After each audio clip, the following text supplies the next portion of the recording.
The festival was the one topic of conversation among the boys of Sparta during the days that followed. Naturally, they were most interested in the Pyrrhic war dance and the chariot races.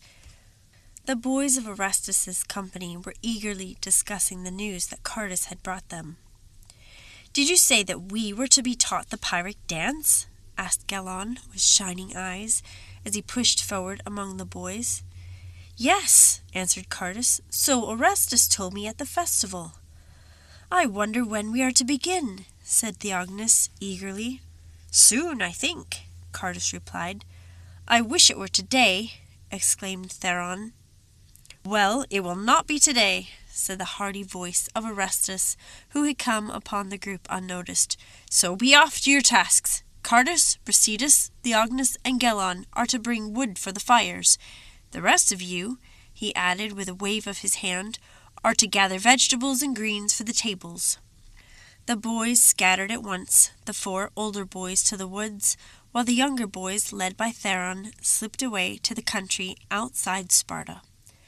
Stealthily and unseen, they crept here and there into gardens and fields, and gathered such supplies of vegetables as they could carry away unseen.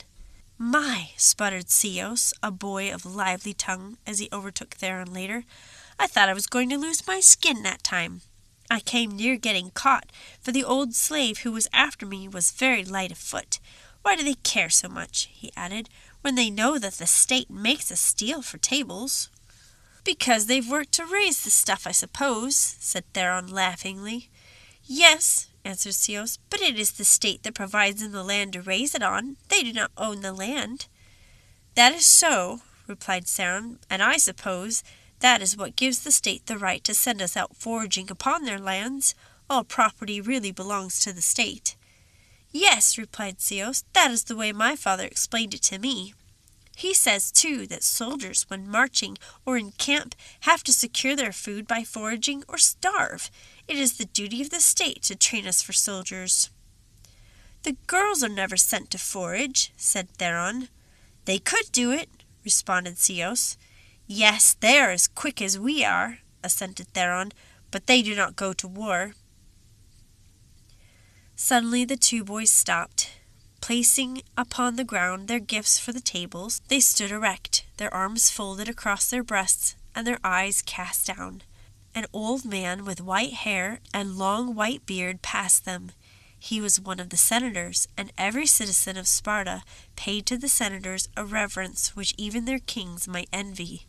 After a long tramp of the morning, the boys were put through their exercises and drills in the gymnasium, and later they were given a short time in which to amuse themselves as they pleased. "Let us have a play," called out Theognis. "A play! A play!" the other boys responded, and away they raced to the open space just below the city. "What shall it be?" asked Gelon, as they stopped for breath. "The fruit stealers," suggested Theron. That is good," said the others. "Who will take the parts?" asked Brasidas. "Who will be the thief?" None of the boys responded. "Well, I will be then," said Brasidas. "Now, who will be the owner of the fruit?" "I will take that," said Ceos laughingly. "I saw this morning a fine example of the way that should be played." "Did you get caught?" cried Gelon. "No," answered Ceos, "but I can imagine the flogging. I have seen it acted at other times," he added, with a grim smile at which all the boys laughed. After a few other details had been arranged, the play began. Ceos pretended to be busily at work among his fruit trees. Brasidas came running from a distance. Then he stopped and began slowly and cautiously to creep up to the trees. Finally he pretended to begin picking the fruit.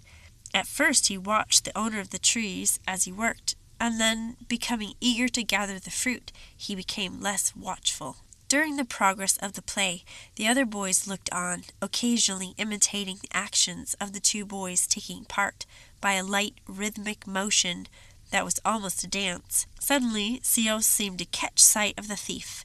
Quickly but quietly he ran toward Brasidas and had almost reached him when Brasidas looked up. Grasping apparently his fruit, Brasidas darted away, Ceos but a few feet behind. "Brasidas' longer legs shall save him!" shouted Chartas. "He'll win the race!" exclaimed Theognis. "Ceos is smaller," said Theron, "but he is quick. See, he's holding his own." "Good!" shouted the boys, clapping their hands. "Ceos is plucky." But Ceos's legs were shorter, and the distance between the two began to increase, when suddenly Brasidas, in glancing back at his pursuer, struck his foot upon a projecting rock. His arms, in which he had pretended to be holding his fruit, flew wide, and he fell headlong upon the ground. In an instant Ceos was upon him, and with his hard little Spartan fists he began beating Brasidas with a right good will.